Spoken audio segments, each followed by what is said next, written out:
तो hello friends, कैसे हैं आप सभी। उम्मीद करता हूँ कि बहुत अच्छे होंगे। आज है 15 जुलाई 2025 और आज की हम लेकर आ चुके हैं आपके लिए top 10 most important daily current affair जो कि सभी प्रतियोगी परीक्षाओं के लिए है। तो चलिए स्टार्ट करते हैं। इससे पहले आपसे एक छोटी सी रिक्वेस्ट है। यदि यदि आप इस चैनल पर नए हैं तो कृपया करके चैनल को लाइक कीजिए, कमेंट करके अपनी राय दीजिए और ज़रूरतमंद लोगों को पास ये शेयर कीजिए और सब्सक्राइब कीजिए और बेल आइकन को दबाइए। यदि आपको इस सेशन का बोर्ड पीडीएफ चाहिए तो आप हमें टेलीग्राम चैनल देवेश यादव जी को फॉलो कर सकते हैं। इंस्टाग्राम देवेश यादव जी 9 और फेसबुक चैनल देवेश यादव जी 9 को फॉलो कर सकते हैं। तो चलिए स्टार्ट करते हैं।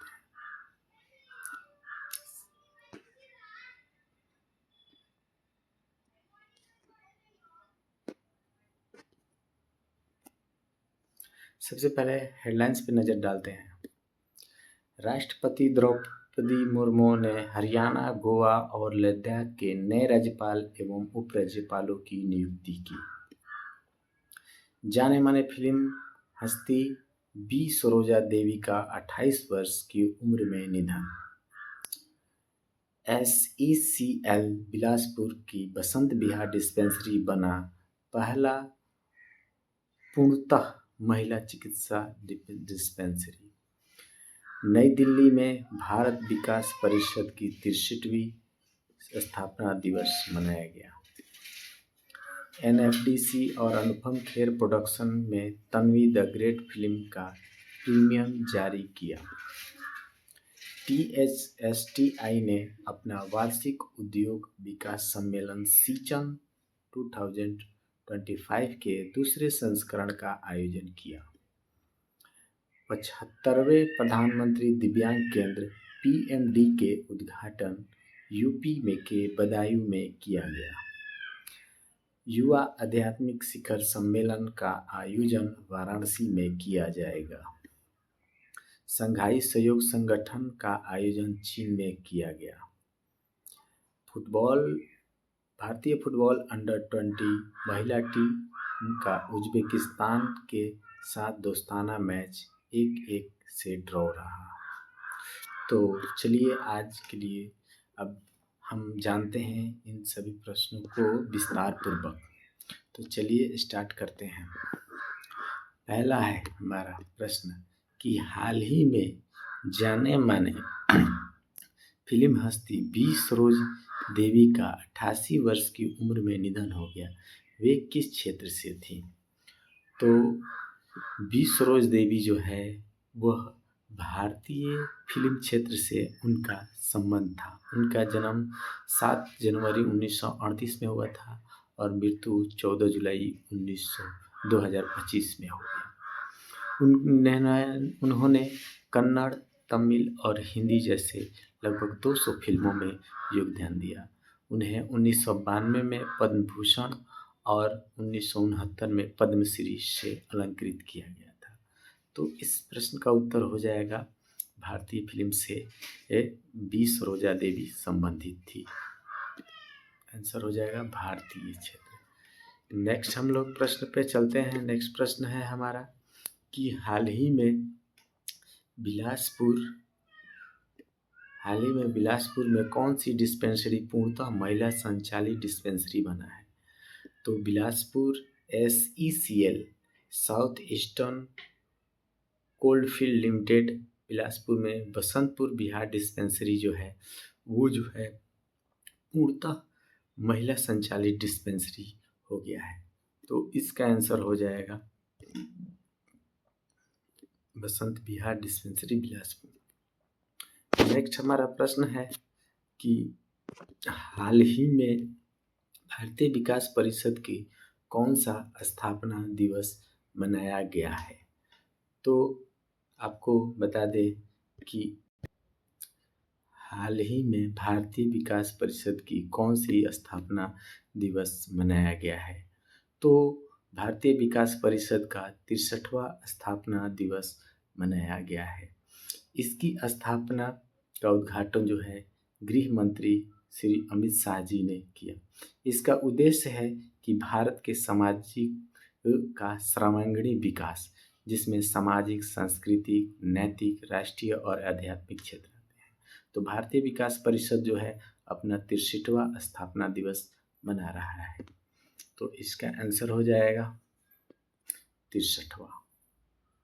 नेक्स्ट हमारा प्रश्न है कि हाल ही में युवा आध्यात्मिक शिखर सम्मेलन का आयोजन कहाँ किया जाएगा। तो युवा शिखर सम्मेलन का आयोजन जो है वो आपको वाराणसी में किया जाएगा। इसका मुख्य उद्देश्य है कि युवाओं को नशा से मुक्त करना और युवा शक्ति को बढ़ावा देना। और इसकी घोषणा जो है केंद्रीय युवा मामले और खेल तथा श्रम एवं रोजगार मंत्री डॉक्टर मनसुख मांडविया ने की थी। तो इस युवा आध्यात्मिक शिखर सम्मेलन का आयोजन जो है वो आपको होगा वाराणसी में। आंसर हो जाएगा वाराणसी। तो चलिए हम लोग नेक्स्ट प्रश्न पे चलते हैं। नेक्स्ट प्रश्न है हमारा कि हाल ही में एनएफडीसी और अनुपम खेर प्रोडक्शन में किस फिल्म की प्रीमियम जारी किया गया है। तो एनएफडी और अनुपम खेर की जो आने वाली फिल्म है 18 जुलाई को रिलीज होगी, तन्वी द ग्रेट, उसका प्रीमियम जारी किया गया है। आपको बताते चले कि एनएफडीसी नेशनल फिल्म एनएफडीसी यानी राष्ट्रीय फिल्म विकास प्राधिकरण और अनुपम खेर की प्रोडक्शन की जो फिल्म है वह तन्वी द ग्रेट है। इसकी एनएफडीसी की जो स्थापना है वह 1975 ईस्वी में की गई थी और इस बार ये 50वीं वर्षगांठ जो है वह अपना मना रहा है। सूचना एवं प्रसारण मंत्रालय के सचिव श्री संजय रिजिजू और दिल्ली के मुख्यमंत्री रेखा गुप्ता भी इस प्रीमियम को जारी करने के समय उपस्थित थे और साथ ही साथ दिल्ली के मुख्य सचिव श्री धर्मेंद्र जी भी उपस्थित थे। तो इसका आंसर हो जाएगा तन्वी द ग्रेट। तो चलिए हम लोग नेक्स्ट प्रश्न में चलते हैं। नेक्स्ट प्रश्न है हमारा कि हाल ही में translation health and technology institute THSTI ने अपने वार्षिक उद्योग व्यावसायिक सम्मेलन सीजन 2025 का कौन सा संस्करण आयोजित किया है। तो वो अपना दूसरा संस्करण आयोजित किया है। तो इसका आंसर हो जाएगा दूसरा। आंसर हो जाएगा दूसरा। आपको इसमें बताते चले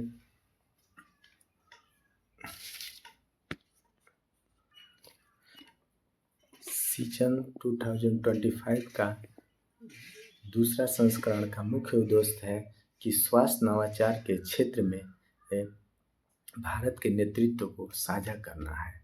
और इस सीजन 2025 का कार्यकारी जो निदेशक है वो प्रोफेसर गणेशन कीर्तनायनन जी है। और तो इसका आंसर आपको हो जाएगा, इसका आंसर हो जाएगा दूसरा। नेक्स्ट हमारा प्रश्न है कि हाल ही में 75वें प्रधानमंत्री दिव्यांग केंद्र PMDK का शुभारंभ कहाँ हुआ है। तो 75वें प्रधानमंत्री PMDK का शुभारंभ जो है यूपी के बदायूं जिला में प्रारंभ हुआ है। और इस PMDK का मुख्य उद्देश्य है कि दिव्यांगजनों और वरिष्ठ नागरिकों को सशक्त बनाना है। इसके राज्य मंत्री जो है केंद्रीय सामाजिक एवं न्याय एवं अधिकारिता राज्य मंत्री श्री BL वर्मा ने इसका उद्घाटन किया। तो इसका आंसर हो जाएगा आपको बदायूं। नेक्स्ट हम प्रश्न पे चलते हैं। नेक्स्ट प्रश्न है कि हाल ही में राष्ट्रपति श्रीमती द्रौपदी मुर्मू ने किन की राज्यों को नए राज्यपाल एवं उपराज्यपालों की नियुक्ति की है। तो इसमें आपको बता दें कि राष्ट्रपति द्रौपदी मुर्मू ने हरियाणा के राज्यपाल, गोवा के राज्यपाल और लद्दाख के उपराज्यपाल की नियुक्ति की है, जिसमें हरियाणा के जो राज्यपाल हैं वो प्रोफेसर कुमार घोष जी हैं और गोवा के जो हैं राज्यपाल जो है श्री पशुपति अशोक गजपति जी हैं और लद्दाख के जो उपराज्यपाल हैं वो brigadier doctor BD Mishra ji हैं। तो इसका आंसर हो जाएगा उपयुक्त, इनमें से सभी हो जाएगा। ठीक है, नेक्स्ट प्रश्न पे हम लोग चलते हैं। नेक्स्ट प्रश्न है हमारा कि हाल ही में शंघाई सहयोग संगठन ACSO का आयोजन कहाँ किया गया?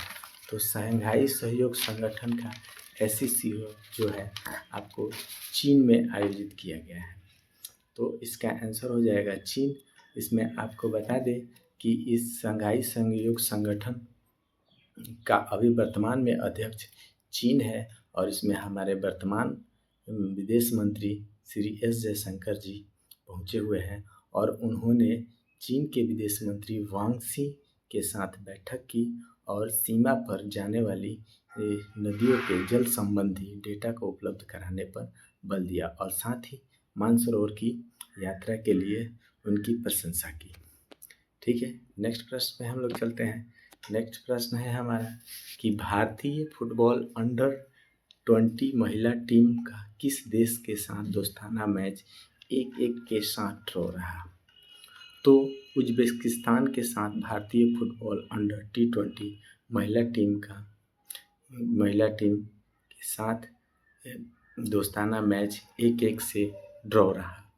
आपको बता दें कि इसी साल अगले महीने एशिया कप होने जा रहा है ना जी, जिसमें उज्बेकिस्तान, इंडोनेशिया, तुर्कमेनिस्तान ये सारी टीमें भाग लेंगी।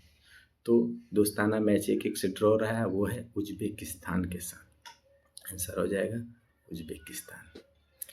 तो चलिए आज के लिए बस इतना ही रहने देते हैं। हम लोग थोड़ा कल के प्रश्नों का रिवीजन करेंगे, फास्ट रिवीजन करेंगे। तो चलिए देखते हैं कल के क्या क्या प्रश्न हैं। तो कल का हमारा पहला प्रश्न था कि हाल ही में श्री कोटा श्रीनिवास राव गुरु का निधन हो गया, उनका संबंध किस क्षेत्र से था? तो उनका संबंध भारतीय सिनेमा क्षेत्र और रणनीतिक क्षेत्र दोनों से था। तो आंसर हो जाएगा इनमें से दोनों हो जाएगा। ठीक है, आंसर हो जाएगा इनमें से दोनों।